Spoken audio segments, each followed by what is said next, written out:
Hello, everyone, and welcome to the Rundown, where we talk about 2A news and conservative views. I will be your host today, Craig DeLuz, coming at you from the West Coast, the left coast, behind the Iron Curtain, otherwise known as the Sierras.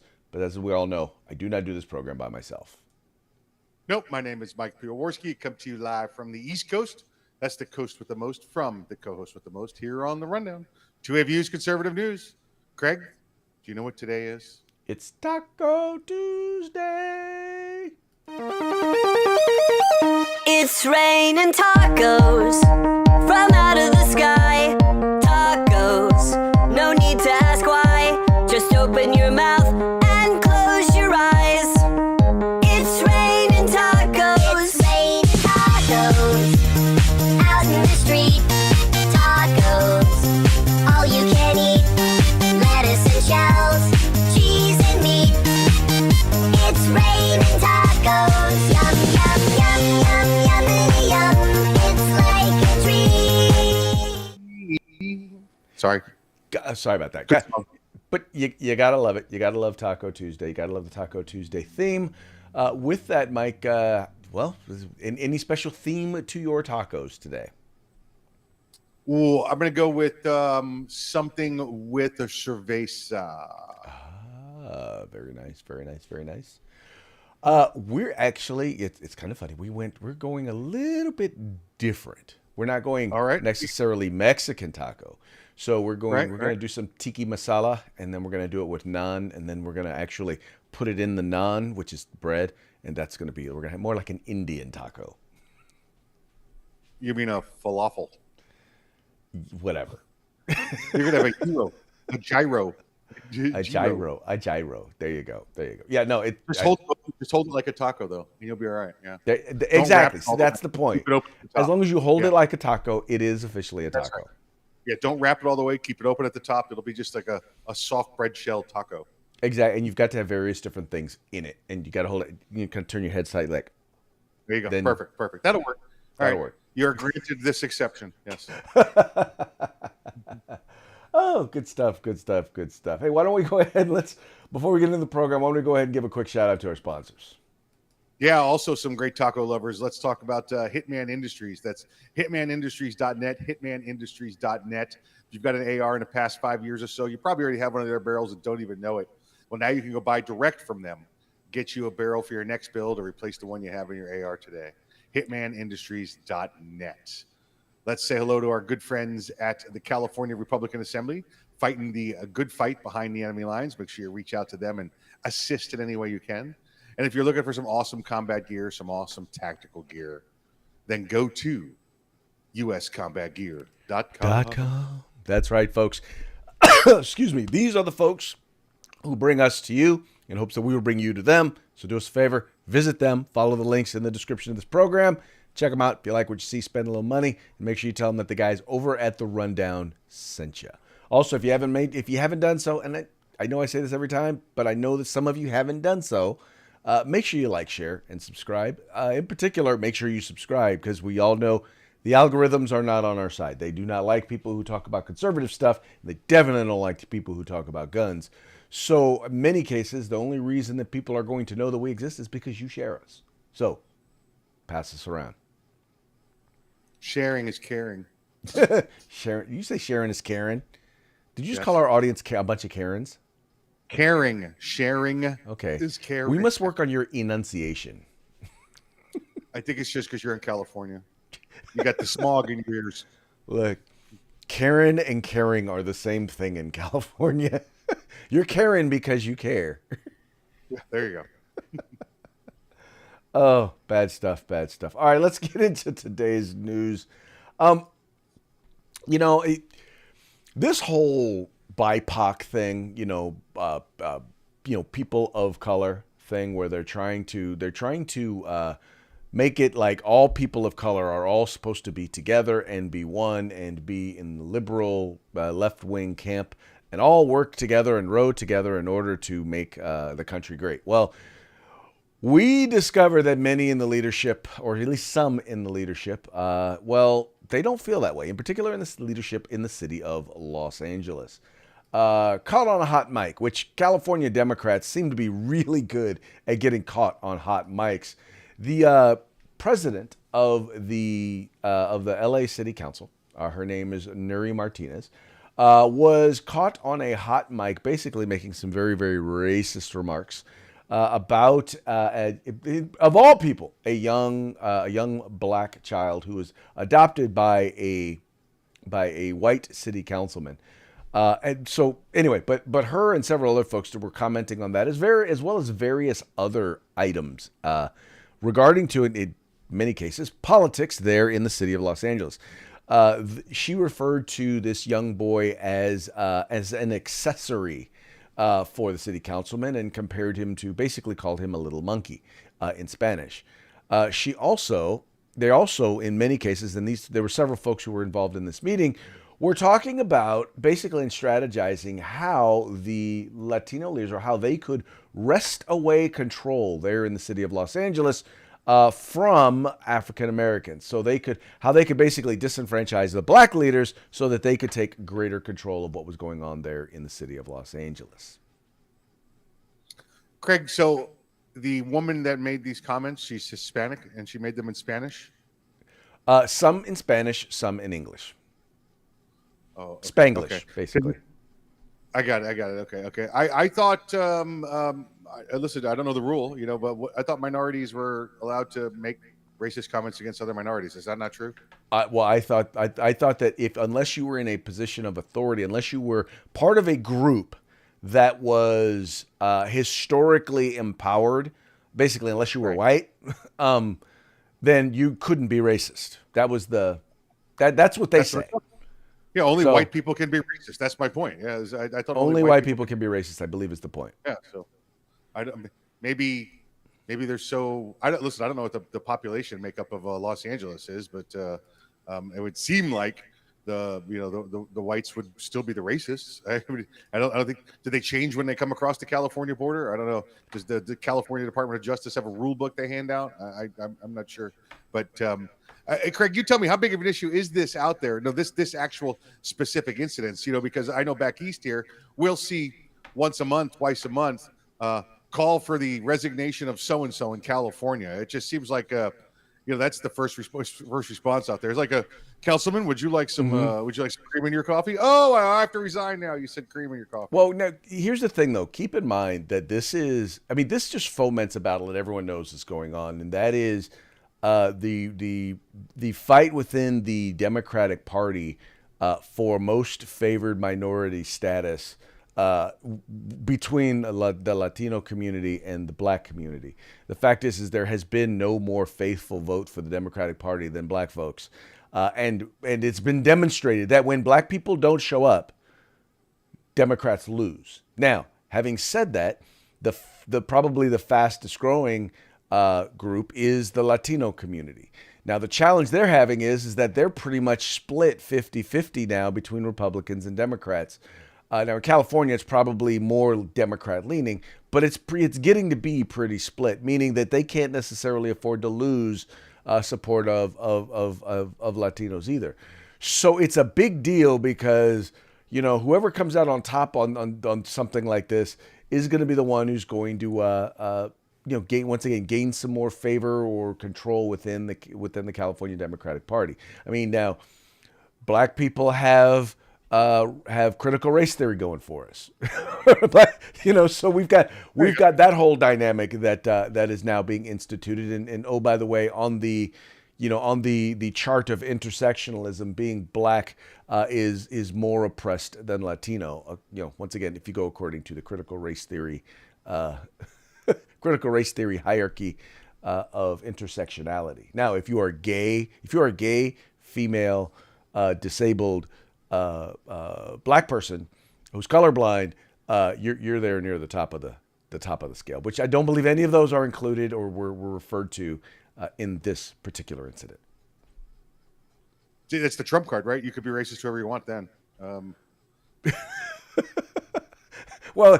Literally, it's a Trump card because Trump can be racist to anybody because guess what? I'm not saying Trump is racist. I'm just saying that no matter what he says or does, you're going to call him racist. So I don't want to go too far off on Trump, but Possibility of nuclear Armageddon from a senile old man. Mean Mean tweets. tweets. Which would you rather have? I vote for mean tweets. I'll take the mean tweets.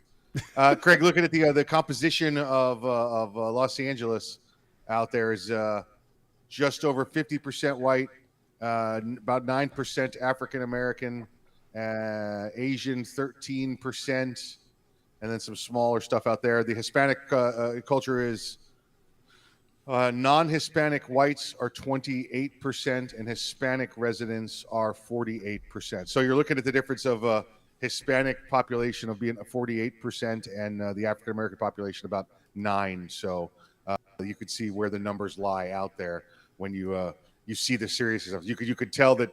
Listen, the African Americans are in the minority there, but they have the Hispanics, which are even more powerful out there, or even more popular out there than populous out there than just plain old angry racist white guys. So yeah, they're I would understand they're being upset because the majority people of living in that city are Hispanic, and there you go. Just another somebody else trying to oppress the brother, man. I know. But once again, the thing that gets me is that this is the way these folks talk all the time, and I will tell you what, I 100% confident that the black leaders in that community, that there among them are many who speak the exact same way when referring to Latinos. Because I'm sorry, I've dealt with enough. I agree with you. Yeah, enough, I've some of these folks have been in the California legislature. I know of them. I know of the people that have worked with them, and I feel pretty comfortable in saying that. In the end, the president of the council resigned as president of the council, but not as a council member. So she'll still be getting her salary. She'll still be there on the city council, and eventually it will all blow over, and no one will think twice about it. Especially the political leaders won't say anything because they'll get bought off, however you want to call it. That's the way politics works. So that is the way it is. C'est la vie. Moving right along. Now, Mike, you do know that there has been no election fraud, right? You do know Correct. that everything that happened with the 2020 election was above board. And if you dare claim that anything went wrong with the 2020 election or that there were any issues, that makes you a racist, and it makes you dangerous to this country. You do understand this, right? You are a dangerous country and should be put on a list and have the FBI come raid your home. You do know this, right? You're referring to erection flawed. Yes. Erection flawed. Yes. Yes. There is no erection flawed, according to the mainstream media, except unless, of course, you read the Associated Press, which recognized that 30,000 non-citizens, and I'm sorry, I need to correct because I put in the thing illegals, but these are non-citizens, right? I put in the title, it says illegals get voter reg mailer. It's non-citizens, meaning some of them may be people who are allowed to be here, but these are people who are clearly not supposed to be voting in our elections. 30,000 of them received a voter registration mailer basically telling them, hey, election's coming up, it's time to vote, make sure you get registered. Now, Think about this. You're new to the country. You don't know exactly how all the laws work, election laws work, but you get a mailer from the Secretary of State or from your county voter registrar's office. The official government sends you a thing saying, hey, you need to get registered to vote. How many of those folks do you think are going to say, oh, well, I must be able to vote, and then register? The majority of them, I would think. Listen, the same thing happened in Florida. They said they tried to go after people for voting illegally. They said, you mailed me the ballot. Isn't that your job to check? You've got my address. You know who I am. I have a driver's license. That's why you're sending me this. But yeah, this is again, Craig, we're not talking about erection flawed, but 30,000 votes. Although in the state of Colorado that wasn't enough to make the difference. 30,000 votes was clearly enough to make a difference in many of the key battleground states that would have turned the election. So this is a big problem. Well, and here we are, Craig. There's no issue, right? We know that there's no issue, but again, like you said, another exposure of another 30,000 votes that just went. Where'd they go? I don't know. Well, and you had tens of thousands of people who were registered to vote who through California's motor voter law. I mean, Mike, the thing is, in without speaking specifically to 2020, the thing is that there are tons of areas where election law, where there are problems with elections and the way they've been run. 2020 exacerbated it because you then all of a sudden, because of COVID, without a lot of forethought, just changed the way hundreds of millions of people were voting and how elections were run in many, many key states. And we've seen the problems related to it. Now, we're supposed to ignore the problems because if you bring anything up, that makes you, an erection denier. Okay. That's right. But, but I'm like, when the Associated Press is reporting on these problems and these issues, what are we supposed to do? I mean, what are we supposed to be, we're supposed to be silent about it and act as if this stuff isn't happening and it has no impact on the erection?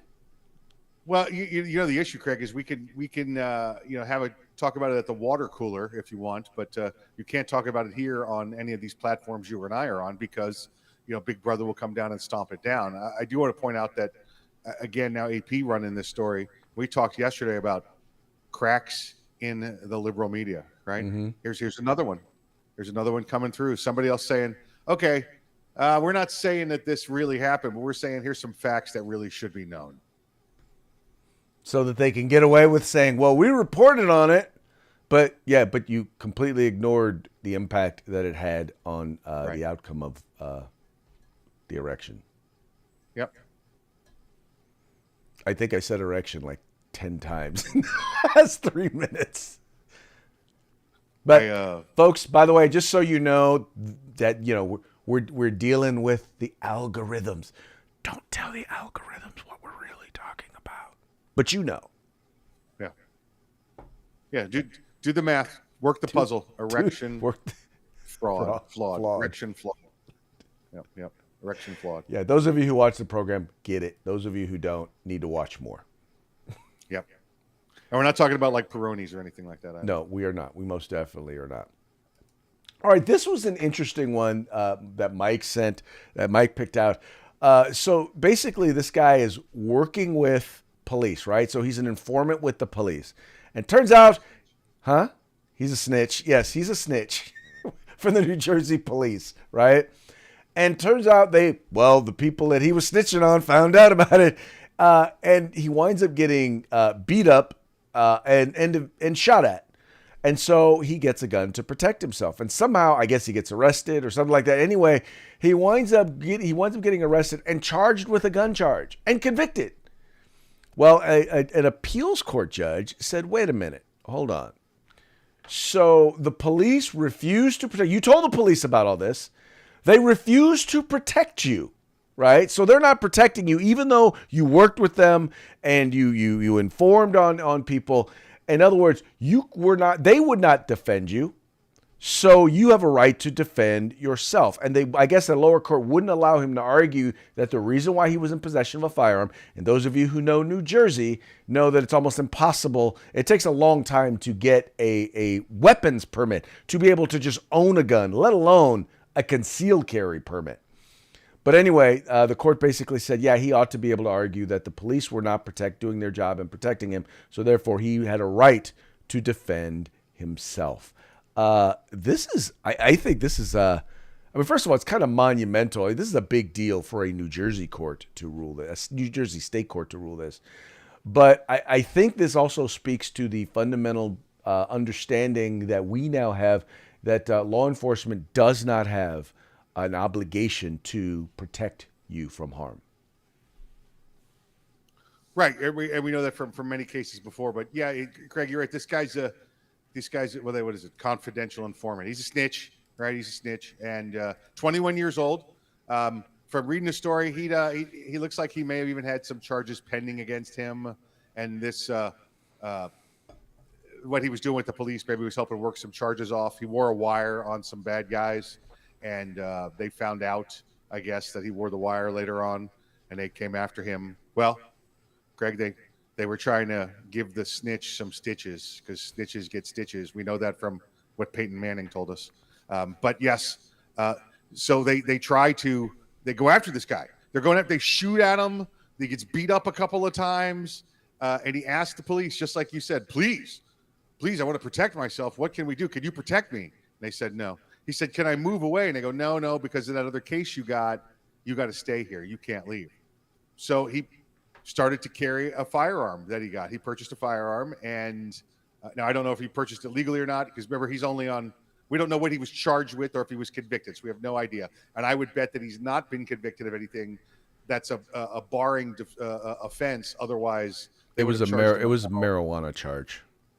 Okay, so a marijuana charge, unless it's a violent felony marijuana charge, which I don't know, that's not going to bar him from owning a firearm later on or purchasing a firearm later on. So he starts to carry a gun. He gets stopped on a car stop. He's a passenger in a car. His attorney fought for two things: one, that the stop was illegal, and two, that the previous court, the lower court, did not allow him to claim, self-defense reason, imminent threat, right? And the judge said, no, the stop was lawful. That's fine. But then they said, like you said, Craig, no, this is a valid defense, and you failed to let him do this. So if this stands, Craig, this opens the door there in the state of New Jersey for I'm an imminent threat.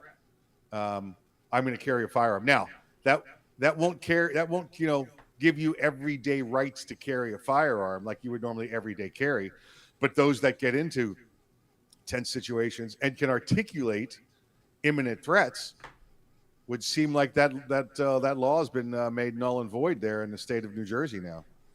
Well, I don't know that it's necessarily been made null and void. What it's opened the door is to allow them to argue it, right? You can at least offer that as a defense in court. And, proof, because there are a number of, and, you and I have talked with, we know Alex Rubin there, who runs NJ2A, the Jersey Second Amendment Society or Association. Yep. But I mean, he's talked to us about numerous incidents where individuals have been trying to get not even a permit to carry, just to have a gun, and have been delayed for years. And there was one instance where a woman was basically, she was her I don't know if it was her ex-husband or ex-boyfriend. Basically, she was killed by her ex-husband or her ex-boyfriend, waiting to get approved for a handgun permit there in New Jersey. Yes. Her name escapes me at the moment. We'll get it before the end of the show. We'll get the interns on it. But yeah, this happens again all the time. And Craig, I'm not saying that this law would currently be out now, but if you have a judge saying that you can't deny him the right to do this or claim it as a defense, I think that goes towards saying that's a legal thing to do. If not a legal defense to claim, it still has to work its way up through their state Supreme Court. With that before anything happens. But it's a step in the very strange direction, like you said, for a judge in New Jersey. Yes, definitely different for New Jersey. All right, next we have taking up the fight in Virginia. Virginia, it's kind of funny because I used to always think of Virginia as, the South, as a place where, guns were a good thing, right? Where people valued the Second Amendment. And then largely because of all of the politicos who work in D.C. but live in Virginia, we saw a massive change or tilt there in Virginia from blue to then purple to then red. From red to then purple to then blue. And now it's tilted back because with the new Supreme Court, we're now seeing a number of, in 2020 or 2018, we saw a number of gun laws that were passed there in Virginia against the will and against the desire of many who live in Virginia, Well, now there is an organization that is basically going to be taking on many of those laws and challenging them based on the changes in the Supreme Court, and it's actually just being written upon by the daily press there. And Mike, a lot of these things, a lot of people already knew that a lot of these laws were going to be challenged, but it's nice to see the folks there at the Virginia Citizens Defense League willing to step up and lead the fight to battle for the Second Amendment rights for the folks there in Virginia. Yes, Phil Van Cleve and his people there at VCDL. They're the ones that brought you the march on the Capitol. Remember when they brought they could not have firearms inside the exclusionary zone, so they brought a guillotine instead. Yes. Yeah. They know how to play. They know how to play ball. Phil's been a leader in the Second Amendment advocacy and the advocacy groups for many years and leading the folks up there in Virginia. So great to see that they're going after some of these ridiculous laws. Like you can only buy like one gun a month. Don't these people understand what an addiction is, Craig? Don't they understand it? I can't just have one a month. Can't have one. That they probably got that from California. I know you're allowed to look at a picture of a gun once a month. Isn't that right in California? It's a misdemeanor. It's a misdemeanor. It's a what misdemeanor if the to look at. state? If I look at more than one in a month, then it's a misdemeanor. In fact, I have to sneak out of California to go to SHOT Show every year. There you go. Very true. Very true. Yeah. So this is good news out of Virginia, and we know, as we said, we talked about yesterday, we're seeing cases more and more applying the two-pronged test under the Bruin rule for plain text and historical context. So this is good news for Virginia and good news for citizens everywhere. Oh, it's phenomenal. And once again, you're going to see it. It's already happening in California. It's happening in Washington. It's happening in Oregon. You're starting to see, you're going to start to see a number of these anti-gun laws fail, which is why, like we talked about, yesterday, which is why places like CNN are now recognizing exactly what's going on here. Exactly that people's right to keep and bear arms is now all of a sudden going to be I don't want to say expanded. It's actually going to be enforced. Put it that way. Yes, there you go. All All right. Let's move on to our parting shots for the day. There's something that has been drastically. I mean, think about what was the big thing that was in the media. We saw it all the time. First there was COVID, and then there was this. And all of a sudden, we're not hearing about it anymore. I mean, all of a sudden, it was spreading like wildfire, and we need to have a national emergency on it. And oh my God, someone actually died from it. And now all of a sudden, go ahead. I was thinking Bigfoot, but I don't remember anybody dying from Bigfoot. No one died from Bigfoot. But what the hell happened to monkeypox? Yeah. Where did monkeypox go? We're too close to the election to be dealing with monkeypox, Craig. We're too close to the election. We're too close to the election to deal with monkeypox. Because they were like, it was the second coming, right? It was like the next big pandemic. All of us were going to catch monkeypox, and all of a sudden, no one's talking about it. Yeah, unless you find somebody, unless you find monkeypox at Mar-a-Lago, nobody's talking about it. There you go. And by the way, if you ask anybody about it, you won't get a straight answer. And this one is, as we know, the state of California, for the second year in a row, has actually seen a decrease in the number of residents of the state of California, more people leaving than entering, which, by the way, that includes like entering through birth, as well as through illegal immigration. If you took out those two, it would be several more years where we have decreased in population. Which brings up this one. They said California is the place we gotta flee, so they loaded up the truck and they moved back to Tennessee. Oh, I love it. The Beverly Hillbillies.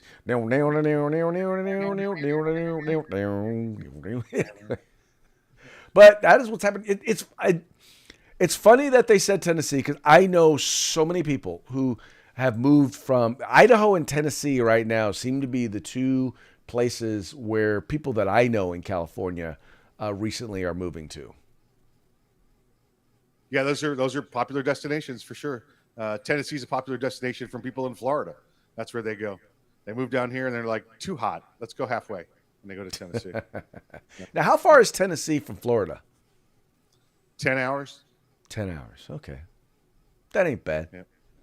That ain't bad. Yeah, That's you get to Nashville in 9. You know, all right. I don't know if I'd want to live in Nashville. Outside of Nashville, but I don't know if I want to live in Nashville. Now, is gotta go to Nashville liberal? yeah, all major cities are liberal. Nashville's about it's not too bad. But remember, every metropolitan area you get to is going to be more liberal than not. It's not the worst Nashville's of the worst. Okay. Yeah, it's not the worst. It's not the Sounds worst reasonable. place. Sounds reasonable. All right, sir. Well, before we get ready to clock out, why don't you go ahead and give one more shout out to our sponsors? I will. I shall. I also thank you from the intern here.